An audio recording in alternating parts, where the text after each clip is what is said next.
Hello and welcome, everyone. We are back. I met with you with my homegirl yesterday to talk about her journey of healing, and we are back again as we've promised. Every day this week, we're going to tune in live. We're going to talk about what does it take to heal your body because it's designed to do that, just like you cut your finger and in a few days, it's just all gone. Sometimes you put something on it, sometimes you don't even have to. It's just like, it just did that by itself.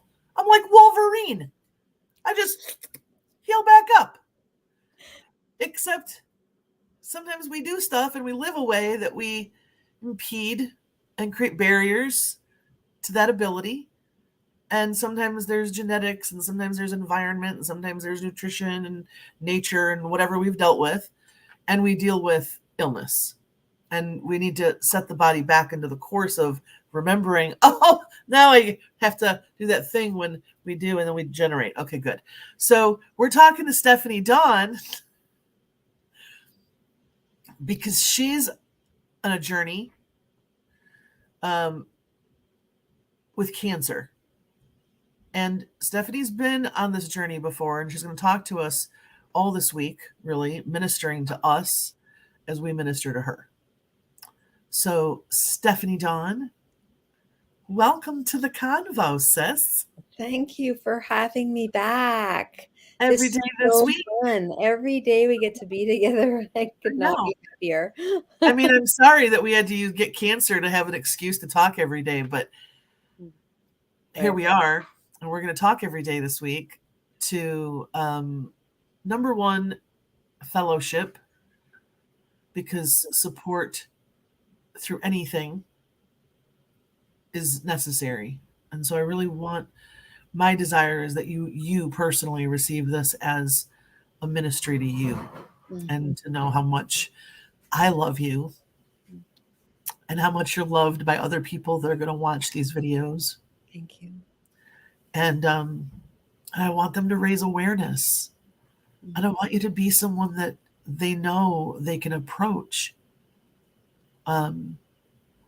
even just through these videos for information, because sometimes you're scared and you don't know where to turn and you don't know who to ask, and insurance and out of pocket. And it's also scary and overwhelming sometimes. So I also want it to be awareness. But I also want this audience to know very seriously that we're raising $50,000 for you, for your life to be maintained as a day-to-day while you're not working, for your son. You're a mom of 2 boys, and of course all the extraordinary expense that goes with recovering from cancer. So talk to us a little bit today, Steph, if you would, about, well, first of all, say whatever you want. First of all, but where do you want to start? Which part of the journey do you want to start on? Where you're at now? Or where you come from before? Well, I'll just do a little check-in with where I'm at now. I'm celebrating today that I actually had a bath today. That was a big deal. I haven't had a bath in over 3 weeks. And it took me about an hour, Rebecca, to summons up the courage to see in my head how I would get into the bath and not re-injure myself.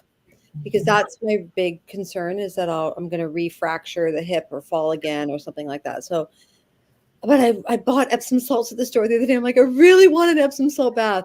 So that happened, and I'm really proud of that fact. And so I'm healing my body of the fractured hip, and I'm also healing my body. I mean, you can't the two are not mutually exclusive. I'm healing my body of the appearance of cancer, and I'm healing my body of this pathological fracture, which is what the allopathic medical doctors called it. It's called pathological because it didn't break out of some normal bone break. It broke because a true break, yeah.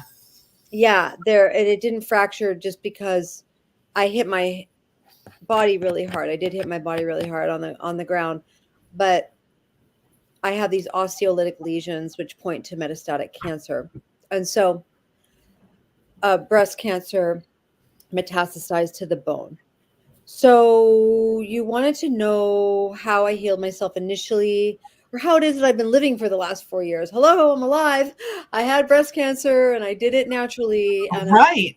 I mean, that was a whole thing. I mean, that should not at all, number one, be underrated, but also, how do you go 4 years? yeah, I mean, right. So the experience at Hope for Cancer in Mexico, the anti-cancer facility that I went to, was really beautiful. They gave me a lot of hope. Dr. Antonio Jimenez, the doctor who created that center, wrote a book called Hope for Cancer that's right up there on my bookshelf. Um, that really looks at the full spectrum of being, which is why I think I appreciated being there so much, like body, mind, spirit, and beyond, in terms of healing, because that's where allopathy doesn't go. They don't go to all those different realms of being.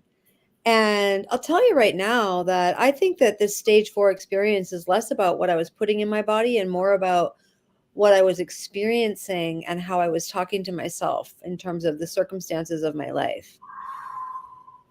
Yeah. Yeah. As I've been doing some healing work the last several days, some of which you're privy to, I am just really seeing that our relationship to ourself when we're dealing with a cancer diagnosis or any diagnosis really is really important. How we're talking to ourselves, how we're not talking to ourselves, what we're doing for ourselves, what we're not doing for ourselves. So, um, what I learned, so just to sort of dial back a bit, what I learned with Hope for Cancer Mexico is, and really in our superfoods community, it's just a little bit more urgent with a cancer diagnosis to be detoxing and nourishing your body every single day, to never go a day without a bowel movement, to always be putting high vibe nutrition into your body, like every single day. And in that way, you're supporting the body and the body's systems to do what they need to do to cleanse the body with the blood, the nutrition, like the blood is the kitchen, right, Rebecca? The blood is the kitchen. The food comes into our digestive system. It goes out from our digestive system into the blood. The waste leaves us. The lymphatic system carries out the trash. Okay. And like I think I said yesterday, my lymphatic system prior to the breast cancer diagnosis, even though I was doing our superfoods and eating very cleanly several times a year, I was going back, swinging the pendulum back to all kinds of crazy in terms of what I was eating. Um, Cow dairy, sugar, coffee, alcohol, pork, meat, like full on acidic diet. And then the pendulum would swing back to clean eating and our superfoods. So I was going back and forth for 3 years, Rebecca, because I couldn't just break the habits until I got the cancer diagnosis. And I was like, okay, girl, you need to stop what you're doing and how you are nourishing your body. It's not working for you. And so that's really when, you know, I stopped cow dairy. I stopped sugar. I stopped coffee. I stopped alcohol. I stopped pork and I stopped meat. All those things. Bye bye. And I ate predominantly plant-based diet with the addition of organic chicken, eggs, and fish, wild caught salmon, and wild caught mahi mahi. That's what I ate for the most part. And occasionally I'd veer off of that on a vacation or what have you, but I really ate cleanly, super cleanly, which was not hard to do up here on my own. My kids were down in California, but when they'd come up, I'd be challenged to stick to my diet, right? It's not easy to keep a diet going for yourself and everyone else is eating all the things all around you, but I would stop purchasing, stuff that I couldn't eat, and really encourage them to eat the more healthier things that I was eating, like the plant-based milks and the organic cereal and the gluten-free bread, stuff like that, or all organic bread, And they'd be like, I want the white bread. I'm like, that's nice. You know, you want white organic bread? Like, hello, glyphosate, right? So, cleaning up my diet up here, living in the forest and getting into the forest. Okay, so forest bathing, research that, Rebecca. Serious healing takes place in nature. And so, being there, breathing it in, making time to be in nature was really, really important for me. So I did continue on with the hyperbaric oxygen up here, not every other day or every day. I was doing it in Hope for Cancer, but once or twice a month, I was trying to do it up here. And then other things I did, like chlorine dioxide. Um, and I was seeing my naturopath, so I was doing a bunch of other supplements that she had me on.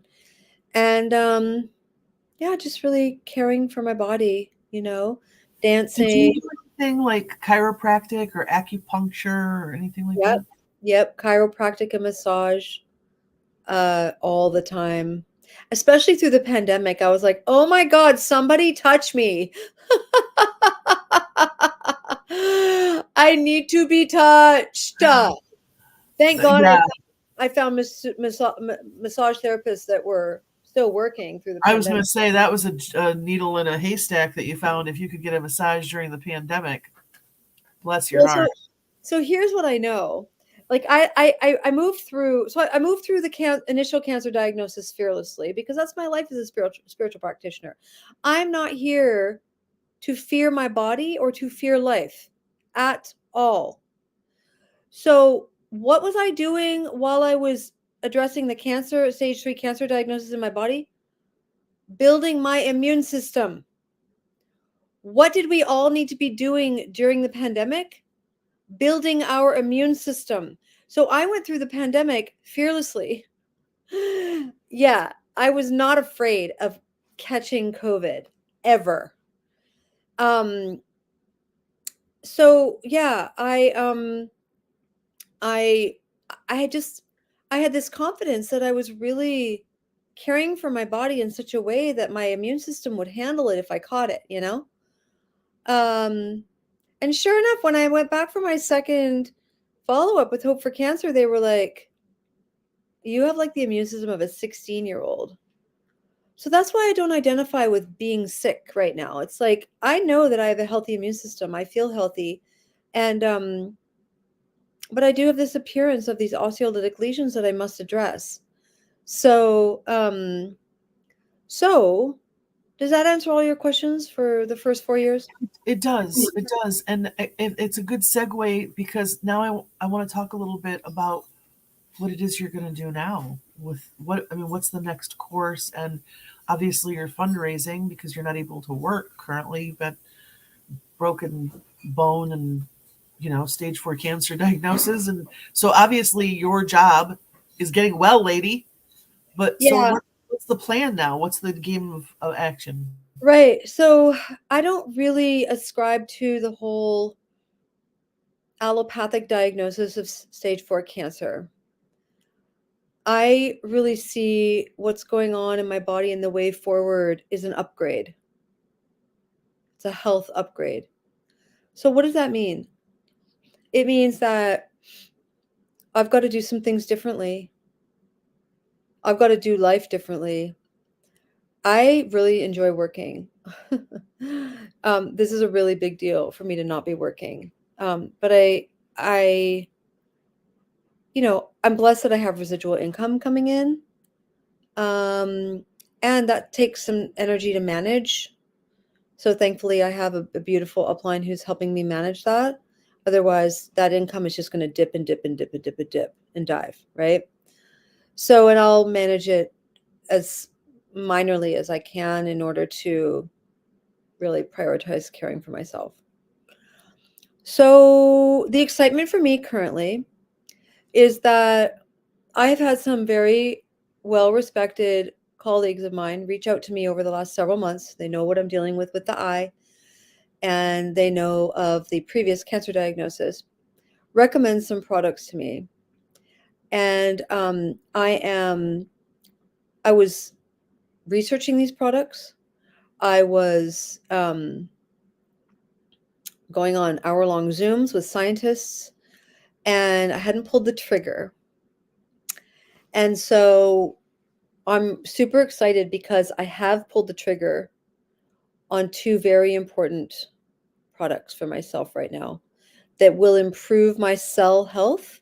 So cancer is really, you could call it, instead of cancer, you could call it mitochondrial dysfunction or cellular dysfunction. So these products that I'm talking about are going to be supporting cellular function. And I don't really feel, I know you said we're going to be dropping names and stuff, but I'm still learning a lot about how these products are going to help me. And if people want to reach out to me and ask, what are you doing? I'm not going to not respond, right? I will share what I know, but I'm not able to speak about them as intelligently as I may be able to in the months coming, because I'm really excited to see how they're going to help me. But I was on a Zoom the other night where I heard story after story of stage 4 cancer diagnosis being transformed. And I left that Zoom very inspired.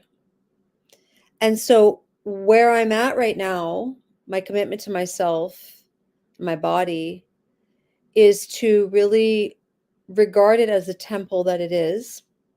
It's the temple of the Holy Spirit, and do these products religiously, because this isn't any small dosage. We're talking, this girl's going to be hitting it hard, okay, to get my body back on track with itself. And my dream is that when I finally decide which alternative cancer center that I'm going to go to, that they'll do the test and they'll go, sorry, what was wrong with you? So I do have several places in the running of where I'm going to go. I'll stand in agreement with that. Yeah, will you please? Yeah. So yeah, it's I believe in miracles. And I believe that I'm doing the emotional and physical work to make the miracles happen in my body. I mean, girl, I was told by those oncologists 3 weeks ago, oh, you're not going to heal your hip if you don't do our chemotherapy. And I was like, you don't know who you're talking to, like, at all. They didn't know that I'd been on this raw vegan detox for 2 months and been taking only the purest of pure food into my body, these amazing herbal tinctures. And this is how they get you exactly where they want you. They scare you into believing that they are the only ones. This is why I say allopathy is so arrogant, that they are the only ones that have the medicine that can heal you. It's so arrogant and it's so wrong, and people believe it.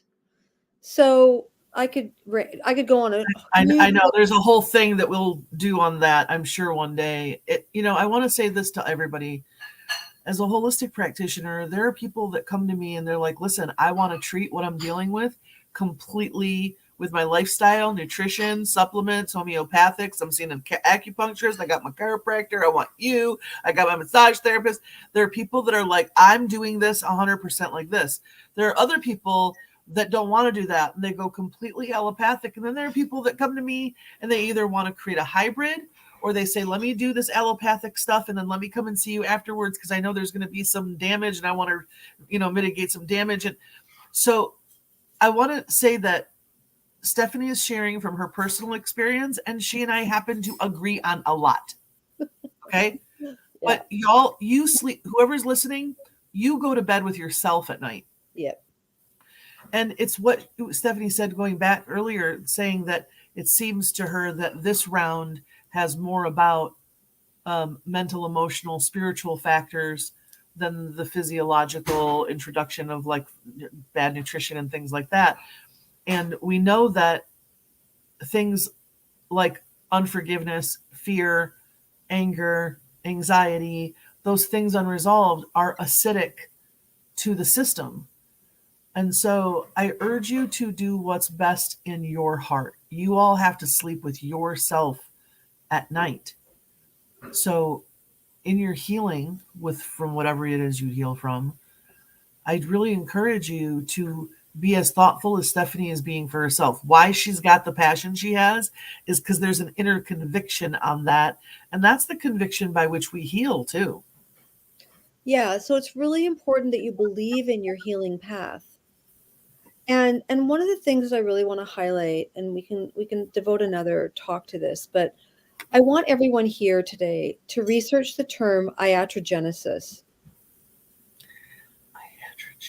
Iatrogenesis is a very big word. And what it means is death by medicine or death by doctor. And it's the third leading cause of death in the United States of America. And I don't think that's anything to be proud of with the millions and billions of dollars that people pay for healthcare in this country. Let me show you a little something. I keep this on my desk. I don't know if you can read that. Pentasa, that's a steroid, 250 milligrams. Take 4 capsules a day by mouth 4 times a day. Yeah. Okay. Big ups to Dr. Kaushal because he's still practicing medicine. This is what my father was on for years. This is one of 15 pharmaceuticals that my father was prescribed and he followed litigiously. My father was legalistic in a lot of different ways. And his doctor said jump. He said, sir, yes, sir. They said take 4,000 milligrams of Pentasa every day until we say stop, and they never did. He did. And one day in 2014, he fell and broke his hip. And when he got to the hospital, the doctors said to him, Mr. Zaru, you suffer from brittle bone disease. Because the doctor said this, because your long-term use of pharmaceuticals have depleted you and your bone mineral density. I'll bet you, had my father never fallen in this trap, he'd been around for another 15, 20 years. My father had a heart attack in 1988 that was so minor that it took them 3 days and blood work to see the coenzymes to show that a heart attack had happened. And he left that hospital visit with 4 prescriptions. And within a year, he started having seizures. So they declared him epileptic. Instead of saying, perchance, this man who's almost 50, who's never had a seizure before, is reacting to these new pharmaceuticals in his system. Instead, we said he's got epilepsy, and we sent him to a neurologist who put him on some of this. And then that started messing with his gut, and he had ulcerative colitis and Crohn's disease, which is how he ended up with this guy who gave him 4. This was one of 4 prescriptions from this doctor. So, listen, there's a time and place for everything. I'm not here to tell anybody what to do and what not to do. You got to sleep with yourself at night. But you best believe what Stephanie Dawn is saying is true. Say that word again. Iatrogenesis. Iatrogenesis. Yeah. And so it's many people, since I've been in the cancer world for 4 years, many people were like, oh, she died of breast cancer. And I'm like, really? Or did she die from the treatment and the drugs? Let's be very clear here. We, as consumers, because we are consumers when it comes to medicine, let's be very clear here. We like to think we're patients, but we're actually consumers. We need to know and be asking questions about what is going on before we say yes to anything.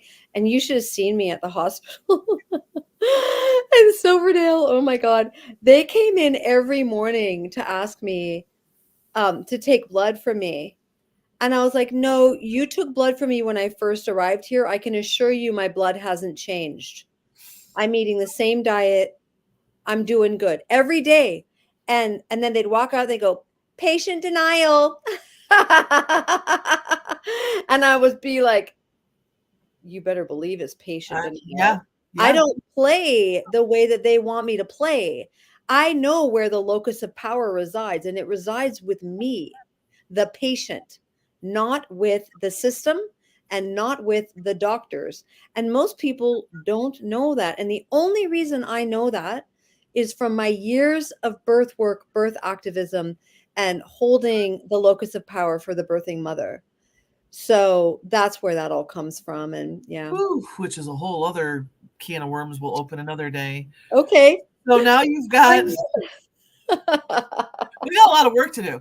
I know. I have So to get better. I have to I get know, better. right? Come on. Yeah. Oh, so now we are talking your fundraiser here in the last few minutes of our time together. You are taking the naturopathic route. You have plans in place. I know that there's the cancer center. You're kind of figuring out which is going to be what's best for you. We're praying for you for your clarity on that. Where are we at with the fundraiser? What are you asking that we do? So believe it or not, we're not quite at 8,000. We were close to it yesterday, and we've had a few donations come in today. But if we could surpass 8,000 today, that would be amazing. I'd be incredibly grateful. I think we're like $50 away from 8,000. All right. So that would be incredible. All Um, right. I did finally look at the hospital bill. It's 12,000. If I was insured, it would be 30,000. Yeah, explain that to me.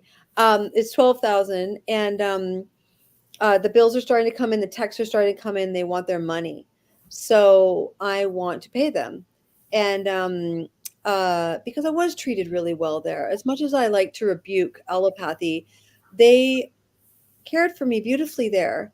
It's great for crisis care. Yeah. Listen, if there's an emergency, take me to the hospital. I'm good with that. It's Yeah. just give me a choice once I'm there on how I'm going to do my thing, you know. But Yeah. otherwise, yeah, we want them to operate with Yeah, intention. I Yeah. want them. I'm really grateful for what I experienced there, and they really cared for me beautifully. And so, right now, that's where all the monies are going to, the hospital and this current uh, these current supplements that are on their way to me that I'm just really excited about. Yes. So, Well, we're gonna put the link, the donation link. It's a GoFundMe. We're gonna put that link everywhere that this is being shown on Facebook, on LinkedIn, and on YouTube. And y'all do what y'all do. Pray and give according to what your heart is led to give. And you and I are going to be back together tomorrow. Let me announce it this time so that people can be prepared. We're going to be on tomorrow. That's Wednesday. Oh, and we moved that. We're going to do 9:30 a.m. Pacific. PT, Yeah. 12:30 p.m. ET tomorrow. Yeah. Yeah. Okay, great. And we're going to be on Twitter and a couple other new places tomorrow because I'm going to put you everywhere, girl. Everywhere I can put you, I'm going to put you. I'm so excited. And it's really an honor to lift you up, Stephanie. Thank you. I won't ever forget the love and kindness and sisterhood you've given me over the years. And it's my honor to give it right back to you. Thank you. I'm so grateful. And can I just say, like, I was just reflecting on it the other day. Like, you have come a long way, baby, since that car accident. And what you're doing and how you're showing up to give to the world and be a beneficial presence on this planet. Like, I'm like, follow her lead, everybody. Be like Rebecca. Yeah, no, seriously, like, you're showing us the way. You really are. You're showing us the way. And so I'm just so glad that God reunited us after, Amen. this years of being apart. And I adore you. I adore And you back. yeah. So yeah, we're elevating the story, my story, yes, but also you're right. Like, I and you both really want to help people make informed decisions when it comes to their health and medicine. So thank you for the opportunity to speak about something that I'm very passionate about, and I have been long before both cancer diagnoses. So thank you for giving me the opportunity to share. Well, why don't we do a little bit more of that tomorrow? Okay. Like, let's talk about some of the Okay. system stuff. Sure. And integrate our stories into that and talk more about the fundraiser. And I pray that we're at 10,000 or more tomorrow when we update. That would be I don't awesome. see why we need, $50 to get to 8,000. Then let's just get a couple thousand more in today. Thank you, Barry.